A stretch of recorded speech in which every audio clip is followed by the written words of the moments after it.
Assalamualaikum warahmatullahi wabarakatuh.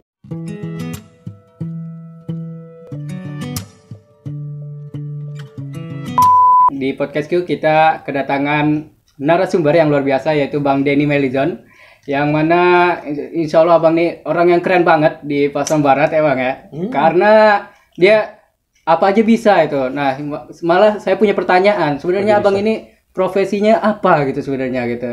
Nah jadi nanti kita akan bahas itu di perkenalan, dan yang mana temanya yaitu kita hari ini seputar literasi, dengan spesifiknya yang ditawarkan oleh Bang Denny itu yaitu membuka kebuntuan pikiran gitu ya. Profesi Abang sebenarnya sebagai apa Bang?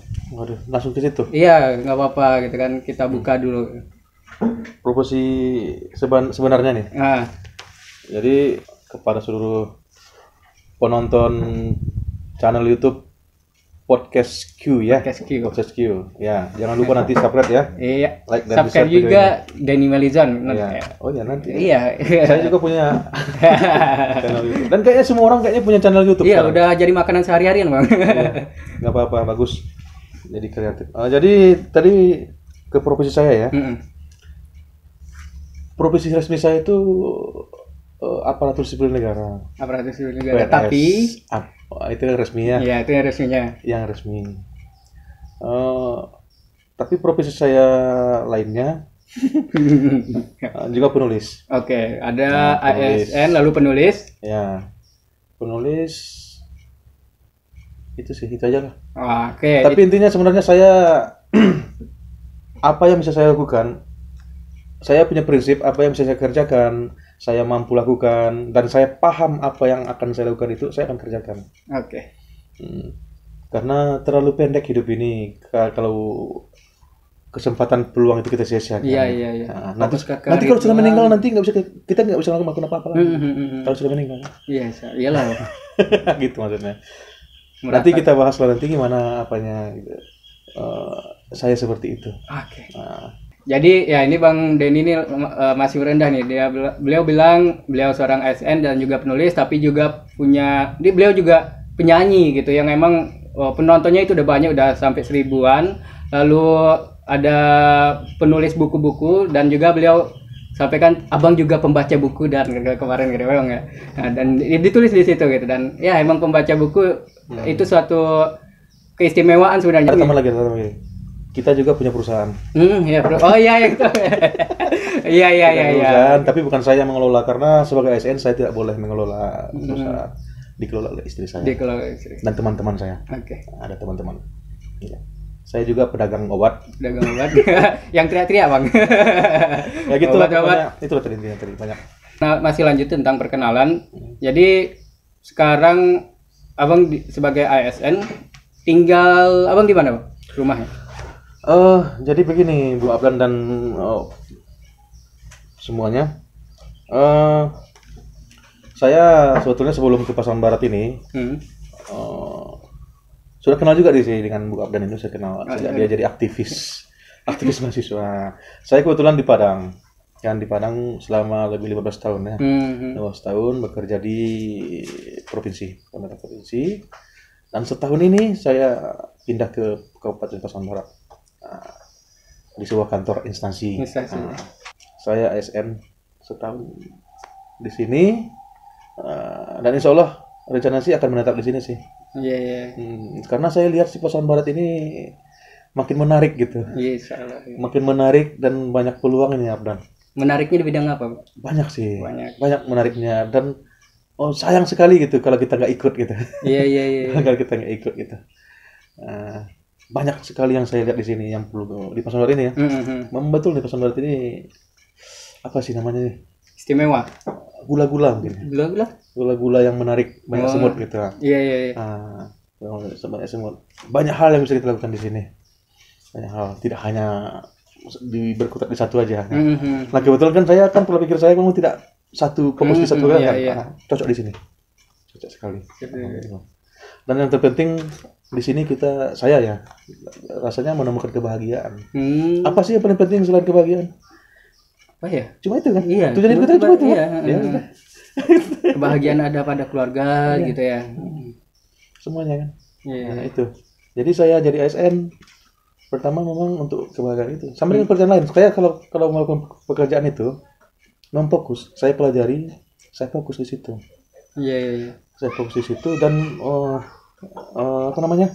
Dan saya akan lakukan dengan sungguh-sungguh gitu. Apapun pekerjaannya. Kalau memang saya tidak bisa, saya akan katakan tidak bisa. Saya nggak akan sok tahu. Iya. Itu sih. Oke, Bang. Oke. Ya. Nah, itu sedikit perkenalan dan insya Allah ini mudah-mudahan bukan podcast yang pertama gitu. Nanti kita akan ketemu lagi sama Bang Denny membahas yang lebih detail lagi gitu ya. Nah, untuk selanjutnya nih masih seputar Bang Denny, cuman kita mengetahuinya dengan games dan nanti akan dijelaskan. Namanya rapid test. Oh, tahu Bang? Kayak ini ya. Cek corona. Saya baru tahu rapid test ini setelah corona ini. Iya, sama. Sebenarnya kan bahasa Inggris doang, tes cepat artinya. Artinya apa tuh? Tes cepat, rapid itu cepat gitu. Nah, jadi ada 2 opsi. Nah, dari 2 opsi ini silahkan abang pilih salah satu yang emang itu abang banget gitu ya. Nah, dan nanti dijelaskan ketika sudah selesai. Cuma 5 pertanyaan. Oh, ngeri nih. Oke. Pertama. Bismillahirrahmanirrahim. Penulis atau pembaca? Pembaca. Oke. Yang kedua, berpuisi atau nyanyi? Puisi. Yang ketiga, traveling atau makan-makan? Merinding saya. Kayak pilihan apa ya? Makan-makan. Oke. Yang keempat, perpustakaan atau rumah? Rumah. Dan yang kelima, juri atau peserta? Peserta. Oke, peserta. Nah, kita bahas ini dari rapid test ini. Yang pertama itu penulis atau pembaca dan abang milih pembaca. Ya. Kenapa? Pembaca. Karena ini berdasarkan abang pribadi ya. Kenapa abang pengen jadi pembaca gitu? Karena jadi pembaca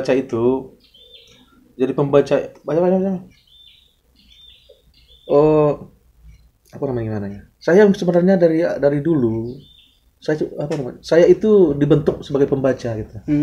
Oleh orang tua saya, oleh guru-guru saya, oleh lingkungan saya. Dan saya rasanya menulis itu karena saya jadi pembaca. Iya. Gitu. Karena saya pembaca. Mustahil saya bisa menulis kalau saya tidak membaca buku. Iya. Itu kan? Jadi menulis ini hanya bonus dari membaca. Jadi saya tidak pembaca. Dan kenikmatan hidup itu apa yang saya raih sehari ini, bagaimana saya melewati masalah, tantangan, hambatan untuk kehidupan, itu saya dapatkan dari membaca ini bukan hanya membaca buku. Iya. Nah, ingat itu. Karena banyak ada, bahkan membaca pikiran pun bisa, no? Kita selain membaca buku, kita juga harus membaca lingkungan, kita membaca tanda-tanda, ayat-ayat, kan gitu kan? Al-Quran kan juga gitu juga. Kita baca tanda-tanda, kita baca ayat-ayat, kita membaca apa yang dilihat, apa yang kita rasakan gitu. Dan kemudian buku-buku ini. Jadi saya memilih jadi pembaca. Biarlah saya jadi pembaca. Soalnya nanti apakah saya nanti jadi penulis, apakah nanti dari membaca saya jadi petani, saya jadi ayah yang baik gitu, saya jadi anggota DPR misalnya, jadi presiden, itu hanya bonusnya. Hanya bonusnya. Yang utamanya itu membaca buku. Ya emang tentunya. Bahkan firman yang pertama itu kan juga membaca kan Bang ya. Iqra bismi rabbikal ladzi khalaq. Bacalah. Nah, setelah baca Anda boleh jadi apa saja. Boleh jadi nabi gitu. Iya. Oke, nah yang kedua, berpuisi atau nyanyi? Ya, saya puisi. Puisi. Ya. Itu tadi juga saya menyukai puisi. Menyukai puisi dan mungkin sangat intens dengan puisi. Saya pelajar. Dan pelajaran saya itu rasanya otodidak. Saya belajar otodidak karena saya bukan kuliah sastra dan bukan apa gitu. Jalurnya kayak akademis, bukan di sastra. Gitu. Saya belajar otodidak dan itu tuh saya mulai dari SD malah itu. SD Mas. SD malah dari TK juga. Saya suka tampil baca-baca puisi juga waktu TK. Apa diajarin sama orang tua atau sama guru-guru? Oh, sama guru-guru. Iya. Guru saya, orang tua saya yang perempuan itu sangat suka mendongeng. Iya. Ya, ibu saya itu orangnya sederhana. Perempuan kampung. Perempuan kampung yang sekolahnya tidak tinggi gitu. Hanya sampai sekolah menengah. Tapi dia itu suka belajar. Suka ikut majelis taklim gitu juga kan, ada pelajaran dan mungkin juga dia ini suka membaca juga ini. Di kampung kita kan banyak cerita-cerita. Kebetulan kakek saya itu seorang datu juga. Datu itu semacam dukun lah. Tapi bukan dukun yang apa gitu. Itu mengobati orang dengan ramuan gitu. Jam ramuan gitu, pinang kan banyak tuh yang dari kampung lah. Itu ngobatin itu. Dan mungkin banyak dapat cerita. Nah, saya banyak cerita itu. Saya sering diceritain, ceritain. Nah, dari situ dia. Makanya dari situ terbentuk saya menyukai puisi. Kenapa puisi? Karena saya melihat sesuatu yang dijelaskan dengan lugas, dengan gamblang itu justru dapat dikonvert, disimpulkan dalam puisi. Dalam puisi. Kemudian dulu awal-awalnya saya merasa orang yang menulis puisi itu keren banget gitu. Iya. Ini keren deh. Berarti siapa itu penulis yang abang emang dari TK apalagi gitu kan, yang udah abang ikutilah jejaknya gitu? Ya, saya baca puisi TK, saya nggak tahu siapa. Kalau TK sih nggak tahu. Okay. Tapi dari SD mungkin SD itu saya ya mungkin sama lah dengan yang lain lah, yang sebaya dengan saya tahun-tahun 80-an, 89, 85 ya. Saya SD 89. Itu kita diberikan buku bacaan wajib. Jadi kalau pemerintah kan dulu kan memberikan bacaan wajib. Ada di pustaka-pustaka gitu. Itu puisi-puisinya pun ada Khairil Anwar tuh. Iya. Yang paling itu puisi Khairil Anwar gitu, yang Taufik Ismail gitu. Yang seperti itulah. Iya. Itu yang maksud saya. Itu yang bacaan saya. Bacaan puisi. Dan saya menyukai Khairil Anwar dari dulu saya suka. Saya menyukai itu. Kemudian baru Taufik Ismail. Malah puisi-puisi awal saya ketika belajar itu saya banyak mengambil diksi namanya. Ungkapan dari Taufik Ismail gitu. Iya. Saya coba bikin lagi gitu. Kemudian saya bacakan gitu. Gitu. Nah, kenapa puisi bukan nyanyi? Karena nyanyi itu, seperti yang saya tadi. Gitu kan. Karena menyanyikan teks itu memang kan awalnya dari puisi ini juga. Syair itu. Iya, syairnya. Syair itu dirubah menjadi nyanyi, maka dia menjadi nyanyian dia. Itu pembacaan namanya. Kita boleh membacakan dengan nyanyi, kita boleh membacakan sambil ngorok, boleh. Itu pembacaan kita. Menafsirkan puisi itu bagaimana gitu. Iya. Nah, itu. Makanya puisi dia. Kalau dari pandangan abang kan gimana? Menurut abang ya, peminatnya gimana? Apakah lebih banyak ke puisi dia atau ke nyanyi? Yang malah yang menariknya kalau nggak salah kan, yang puisi dijadiin nyanyi gitu kan? Iya. Jadi sebetulnya kita ini sebenarnya banyak meminati puisi. Iya. Cuma karena mungkin belum akses untuk mengetahui apa puisi itu. Iya. Apa puisi itu sih yang belum banyak kayaknya. Nah, itu pekerjaan kita. Memberikan akses itu. Dalam literasi kan ada literasi sastra namanya. Ada tuh. Sekarang sih udah banyak nih kelas puisi. Saya malah ikut sekarang nih, ada kelas One Day One Food sekarang. One Food udah 25 hari nih. Ya 25 berarti. Ya, Indonesia tuh dari di grup WA. Udah nih. Udah banyak apanya. Kita apa itu? Kenapa begitu? Sebenarnya orang nggak sadar. Abdan nggak sadar. Sebenarnya tiap hari kita berpuisi. Oke. Ya kan?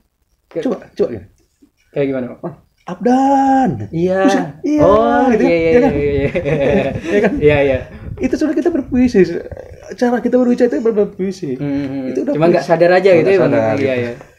Kalau yang sadar aja gimana gitu nanti kan? Ya gitu. Tapi karena kita nggak menyebutnya itu puisi, karena udah sehari-hari. Itu aja sih. Kalau kita tahu itu puisi, ternyata saya sudah berpuisi. Sudah bisa berpuisi gitu ya. Ibu saya sudah berpuisi. Ayah ketika perpamitan keluar dari rumah, Baik cek lu. Assalamualaikum, itu puisi kan? Iya. Puisi. Itu asiknya. Nah, membacakan puisi seperti itu juga sebetulnya. Saya lebih suka kalau mendengarkan pembacaan puisi itu biasa-biasa saja. Nggak usah teriak-teriak, nggak usah apa biasa. Iya. Biasa aja. Gimana dia diucapkan, gimana kata-kata itu diucapkan seharian kayak gitu juga diucapkan. Iya. Nggak usah dibikin-bikin misalnya. Iya, natural gitu ya. Oke sih. Nah, yang ketiga, traveling atau makan-makan. Abang pilih makan-makan. Kenapa makan-makan? Kenapa? Karena dari makan-makan ini kita bisa traveling. Oh, gimana itu? Karena makan-makan kita bisa traveling. Contoh. Saya kan suka makan nih. Aku suka makan. Oke. Kan kita share apa nih? Cari nih. Iya. Makan paling enak. Kepala ikan disasak, misalkan. Oke. Terus kita ke sana dong. Oke, iya. Tujuannya apa? Makan-makan. Bukan traveling kan? Bukan. Iya kan? Iya. Tapi ada juga yang traveling dia pengen kemana gitu dan sambilannya makan-makan. Sambilan makan-makan. Sambilan makan-makan. Jadi ketika orang berarti makan itu sambil sambilannya. Iya, karena keramaian atau berarti ternyata dia ngumpul sama siapa gitu kan. Oke, itu breaknya Bang gitu kan. Iya. Nah, yang menarik gini ya. Nah, gimana? Saya suka menulis. Saya ada beberapa tulisan saya itu mengenai menu makanan. Menu makanan. Idenya dari menu makanan. Oh, idenya dari menu makanan. Oke. Jadi tulisan, jadi puisi. Jadi puisi. Ada. Iya. Di buku ini. Oh, di buku ini Bang. Belum dibuka ya. Nunggu dibuka biar gratis. Oke, dan yang keempat itu perpustakaan atau rumah, dan Abang milih rumah. Karena rumah Abang udah perpustakaan. Karena gitu? Rumah itu bisa jadi perpustakaan. Iya. Tapi kalau di perpustakaan nggak bisa jadi rumah. Perpustakaan jadi rumah itu aja. Iya. Bagaimanapun kita harus di rumah. Makanya literasi yang dikembangkan khusus Pasaman Barat ini kita kembangkan literasi keluarga namanya.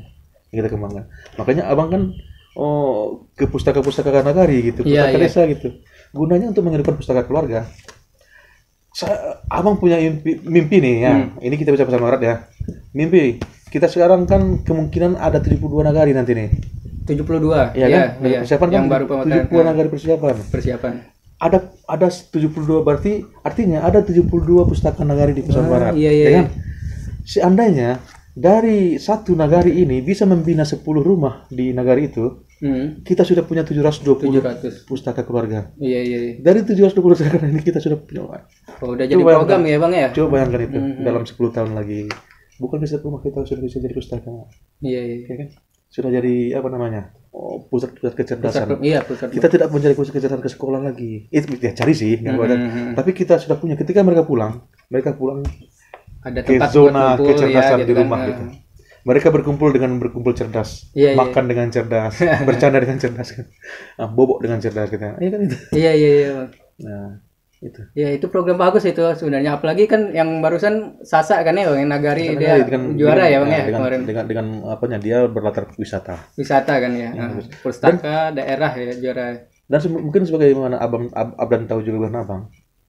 Untuk gerakan seperti ini, yang literasi ini nggak bisa sendiri. Iya. Abang kan selalu ngajak, ayo sama-sama kita ya. Abang ini kalau Abang sendiri nggak mungkin. Ini harus sama-sama nih, harus disama-samakan semuanya. Harus ikhlas. Makanya ada tagline-nya tuh, terus bergerak ya. Nah, iya, dan juga teman-teman ini Bang Denny ini itulah kan, karena beliau ini suka bergerak, bahkan sekarang beliau diamanahkan sebagai Ketua Forum Pegiat Literasi Pasaman Barat. Dan emang ketika nih lagi momennya gitu kan, kita juga mungkin pandemi, kita sambilan gitu kan berliterasi gitu. Dan silakan temui Bang Denny gitu, dan Bang Denny insya Allah welcome. Dan terakhir Bang, juri atau peserta? Peserta. Alasannya? Kenapa enggak jadi? Kan kemarin jadi juri gitu. Iya, saya orang panggung. Saya suka tampil. Daripada melihat orang tampil. Saya bukan penonton. Iya. Saya bukan penonton. Saya tidak mau jadi penonton. Baik itu di panggung atau di dalam kehidupan. Saya nggak mau jadi penonton. Makanya penggerak gitu ya Bang ya. Saya tidak mau jadi penonton, saya tidak mau jadi follower, saya tidak mau jadi pengikut. Saya harus jadi penggerak. Iya. Dan semangat ini saya tanamkan ke teman-teman semuanya. Kan itu yang saya tanamkan. Kalian jangan jadi pengikut, jangan jadi peniru ini. Tidak, bikin sesuatu yang kalian kreativitas kalian sendiri. Harus jadi penggerak. Bukan mengikuti iklan rokok ya, bukan. Enggak. bukan itu. Jaga. Tapi memang harus seperti itu kan. Kita kan disebutkan jadi pemimpin. Iya. Jadi pemimpin lah. Jangan cuma ngikut. Enggak, gimana ya?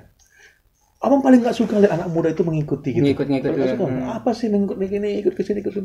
Seperti apa kelihatannya itu? Takut kasar kalau bilangnya. Ya, itulah pokoknya. Itu pesan, makanya abang pribadi itu abang nggak bukan pengikut siapapun.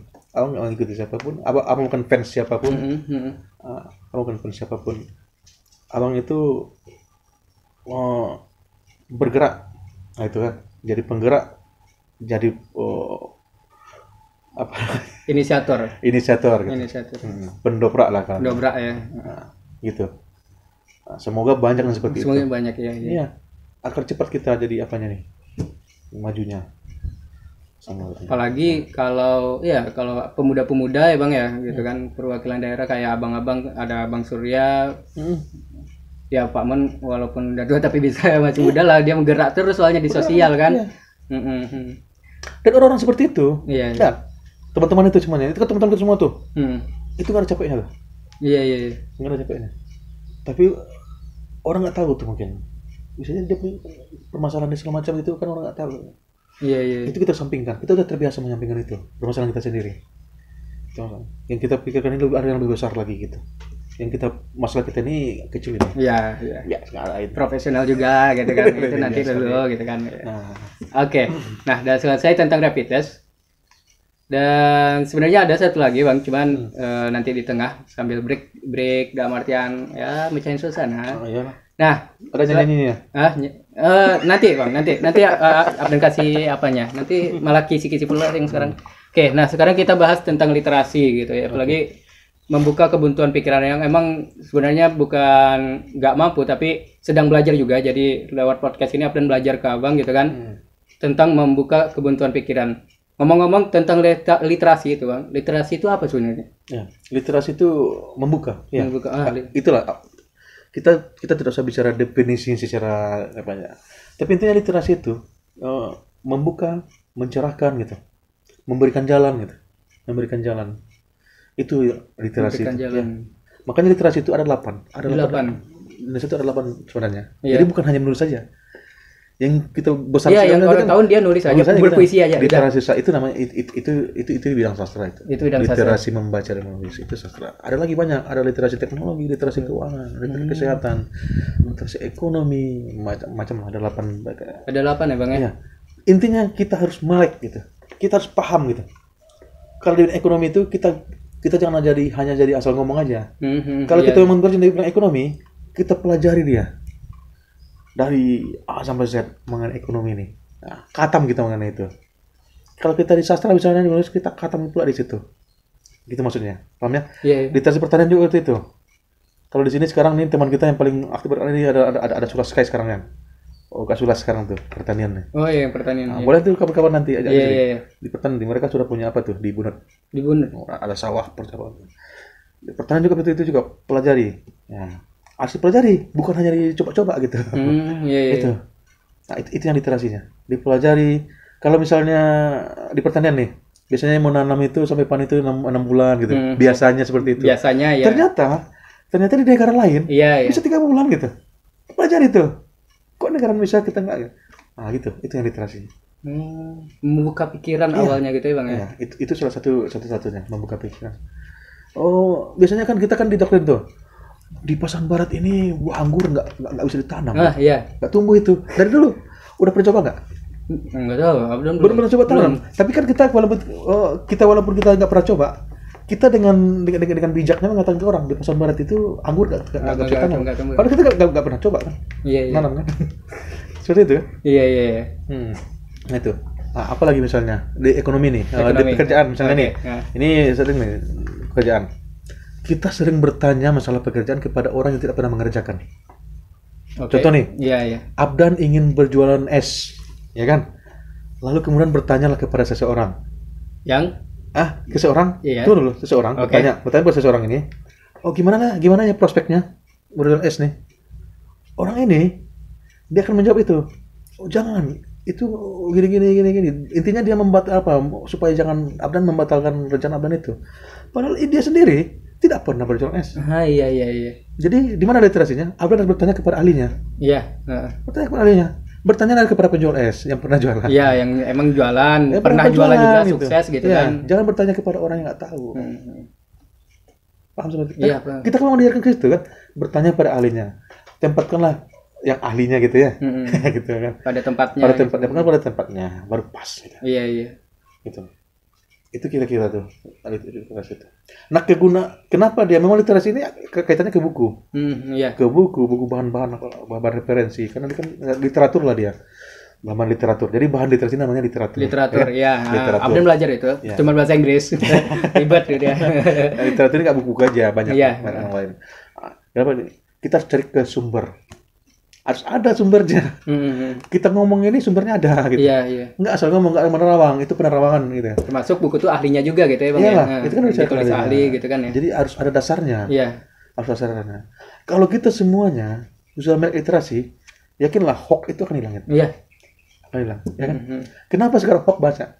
Karena banyak yang nggak berliterasi atau nggak baca gitu.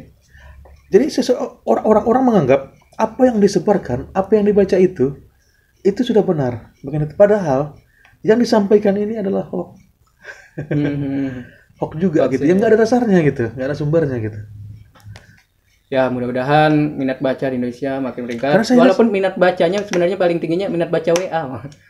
Enggak gini, karena minat baca Indonesia sekarang saya lihat nih, saya lihat ini sudah meningkat kok. Sudah meningkat. Buku-buku kan laku. Buku-buku laku. Ya. Toko buku sekarang udah rame, ya kan? Pabrik-pabrik udah rame, dan kemudian orang suka membaca. Walaupun tadi membaca di WA tadi. Iya. Baca WA, baca Instagram. Iya. Dan sekarang juga kan banyak buku-buku digital juga banyak. Digital, e-book ya. Tapi ada. menjadi beredar Bang yang ilegal tuh. Ya, nah itu kan tinggal teknisnya aja lagi gimana ya. Intinya sekarang buku-buku beredar. Ya. Alhamdulillah gimana supaya beredar itu urusannya nanti penegak hukum. Penegak hukum lah. Oke, kita serahkan kepada penegak hukum. Iya. Nah, asal jangan tangkap Bang Denny ya. Oke. Tadi sebenarnya ada beberapa pertanyaan yang udah Bang jawab juga, cuman nggak apa-apa. Jadi berarti literasi itu nggak selalu tentang puisi kan ya? Oh, enggak lah. Kan?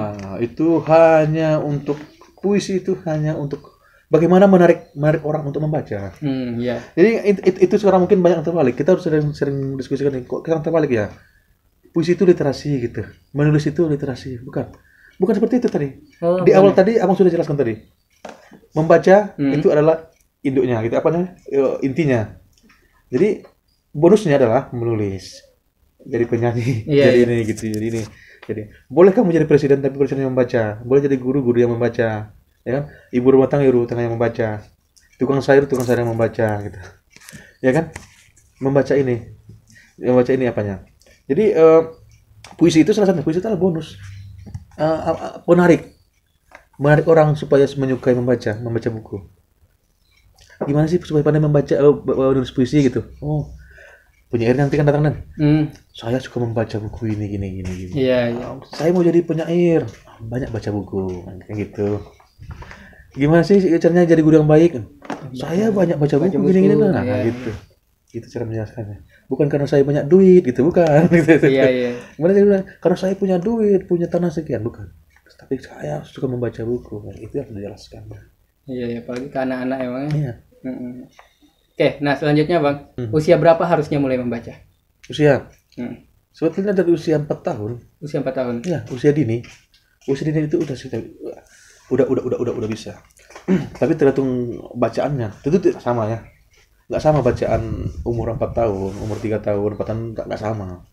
Dia ada itu. Ada apanya perbedaannya. Iya, berbeda-beda. Biasanya di buku-buku yang di penerbit biasanya udah diklasifikasikan itu. Ini buku usia 4 tahun nih. Mulai seperti ini, hanya gambar-gambar aja gitu kan. Huruf-huruf katanya cuma 1 2. Ini umur 5 tahun nanti dia belajar 2 kata gitu. Iya. Nah kan ini abdan gitu. Abdan ke pasar gitu. Itu nanti terus bertahap-tahap ya Bang ya. Tapi membaca itu sudah bisa dilakukan dari umur 3 tahun 4 tahun. Si Lintang anak saya itu 4 tahun itu membaca. 4 tahun ya Bang ya. Membaca. Masalahnya ketika masuk SD kelas 1, kan udah cerita abdan dulu. Masuk kelas 1, teman-teman ini banyak yang belum pandai membaca. Akhirnya anak kita ketinggal gitu ya Bang. Anak kita yang sudah pandai membaca ini terlalu jauh dia maju. Teman-temannya belum pandai. Kemudian gurunya itu mengajari secara standar. Iya. Nah, dia ini sudah pandai membaca gitu. Akhirnya dia menjadi tertinggal, dia gak harus ngikut teman-temannya kan, jadinya mengikut dan dia tidak mau. Nggak mau juga gitu. Akhirnya kerja dia tuh menjahili temannya lah, begini gitu. Karena dia udah selesai, udah bisa gitu. Seperti itu. Nah, itu salah satu contohnya. Tapi intinya memang bisa diajari. Bisa diajari. Cara mengajarannya kalau anak usia dini itu dengan bermain. Iya. Ini kan anak-anak usia dini kan bermain, bukan belajar kan? Iya. Dia bermain menghitung tangga, menghitung batu nanti. Gimana dia dengan buku gitu? Apakah harus bermain juga atau gimana itu nanti? Iya, ada permainan-permainannya. Nah, jadi Abden baca kan, dengar juga gitu kan dari siapa? Dari Najwa Shihab gitu kan. Jadi sebelum membaca buku itu ya harus dicintai dulu bukunya gitu katanya. Sebelum baca ya harus cintai dulu bukunya. Dan yang paling penting, orang yang menyuruh membaca itu harus jadi pembaca buku. Iya. Ya kan? Itu banyak kan malah orang yang nyuruh lah ya. Orang yang ingin anaknya mendengarkan dongeng harus menjadi pembaca dongeng. Iya. Ya. Jadi anak-anak kecil itu, saya anak di rumah itu, anak-anak di rumah itu kita sebelum membaca kita bacakan dulu. Nah, kita yang membacakan, kita yang mendongengkan. Iya. Seperti itu kan? Saya cerita tadi saya punya ibu, almarhum ibu dulu suka mendongeng. Saya diceritakan dengan itu. Maka saya mencintai buku. Saya cari dongengnya. Nah, di rumah juga seperti itu. Itu mendongeng itu kan kearifan kita itu. Iya. Kalau kearifan lokal saya nggak, tapi kearifan peradaban kita lah sebagai manusia gitu. Di setiap negara dulu tuh ada tuh membacakan dongeng itu. Sebelum ada yang namanya televisi, sebelum ada yang namanya ini gadget apa segala macam itu. Aktivitas keluarga itu ditutup dengan mendongeng, lalu kemudian membaca doa dan tidur. Ya kan? Lalu pagi-pagi dengan menyanyi. Kalau di negara lain kan itu dengan menyanyian, dengan doa, dengan sholat, dengan macam-macam, dengan kegembiraan. Menyambut pagi gitu. Menyambut pagi biar bahagia. Iya kan? Iya. Seperti itu ya kan kehidupan ritme hidup saya sehari-hari dari dulu diajarkan nenek moyang kita. Nah, kenapa kita sekarang anak-anak mau tidur dikasih HP dulu, dikasih jangan. Bacakanlah dongeng. Kan ada beberapa saya tidak pernah mendongeng ya usah. Walaupun pakai HP nanti gitu kan, tapi bacain dongeng gitu Bang ya. Dan anak-anak sebenarnya nggak penting kita ceritanya itu alurnya itu pas. Nggak penting. Yang penting bagi dia adalah ketika dia mau tidur, kita peluk, kita ajak dia di samping kita. Dia di samping kita, kasih sayang itu timbul. Nah, kan? Itu yang penting sama dia. Itu bukan alurnya. Alur cerita tuh. Ceritanya kadang nggak nangkep atau gimana, atau semenit udah tidur gitu ya. Makanya abang ketika mengetahui itu, abang sekarang mendongeng anak-anak nggak ada buku pun nggak masalah. Iya. Pokoknya apa ceritanya masalahnya nih? Misalnya tadi mereka bertengkar masalah bajak laut, ya udah bajak laut aja ceritanya. Makanya bajak lautnya nanti bisa jadi ini, kita mana aja. Seperti itu. Alam dan kebun-kebun teh yang menghidupi setiap hari, setiap detik, mengalir dalam darah. Begitu mungkin. Oke, luar walaupun biasa tidak sekali. sama. Ini udah beda lagi visinya nih. Oh, udah beda lagi, Bang. Udah sama kan.